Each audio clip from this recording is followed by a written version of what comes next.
男人惊恐地发现，房间里竟凭空出现了一个诡异脚印，而就在男人疑惑时，一个怪物却悄悄出现在了他身后。等男人发现，已经为时已晚。怪物青面獠牙，身材高大，见对方不断朝自己逼来，男人害怕极了，用力给了怪物一下，但这不仅没用，反而触怒了怪物。下一秒，男人就被恼怒的怪物拍飞了出去，而没等他清醒，怪物就又追了上来，他一把就将男人提起，然后重重扔进了前方冰冷的湖水中。而做完这一切，怪物的身体开始变形，只是片刻，他就变换成了刚刚男人的样子。原来怪物是外星人，来地球本来是想毁灭人类，但还没开始，飞船就被一道闪电击落，而毁灭装置也不知所踪，所以他决定扮成人类，然后慢慢寻找毁灭装置。为了不露出马脚，男人开始通过杂志学习假笑，通过电视学习语言和生活方式。在经过不断的练习后，男人终于和正常人类差不多了。于是他开始每天上山寻找毁灭装置，但由于雪太大，他找了几次都是无功而返。而除此之外，他还要打捞之前杀死男人的尸体，不然等男人浮上来，他的身份也会暴露。而就在他辛勤工作时，两个警察突然找到了他，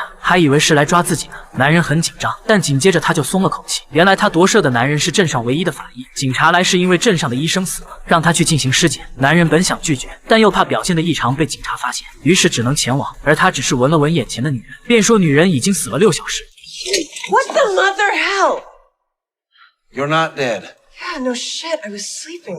一旁的镇长赶紧告诉他，那是医院的护士，真正的死者在旁边。男人只好尴尬地说自己只是开个玩笑，随即掀开白布，只见医生的喉咙里插着一把刀子。男人根据伤口的角度和血的痕迹，瞬间判断出医生是自杀。警察很好奇，什么自杀要捅破自己喉管，那就只能解剖尸体了。但这可难不倒男人，因为外星人超强的学习能力，他竟然将解剖顺利完成。而检查结果也和他预料的一样，医生的确是自杀的，但自杀原因却不清楚。直到葬礼上女助手的一句话 You're kind of a breath of fresh air in this place.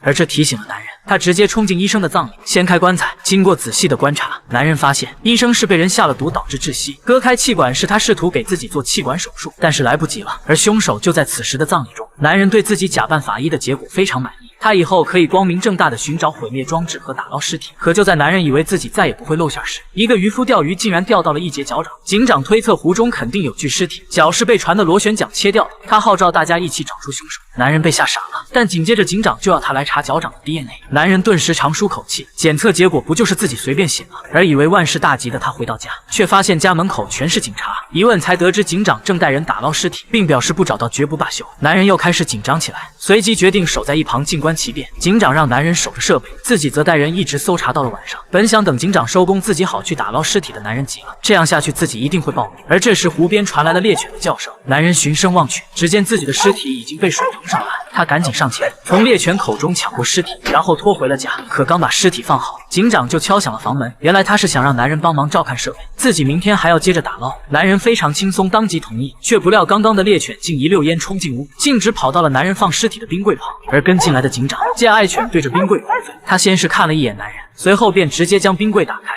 No wonder he's losing his mind. Spice, you got meat. I like meat.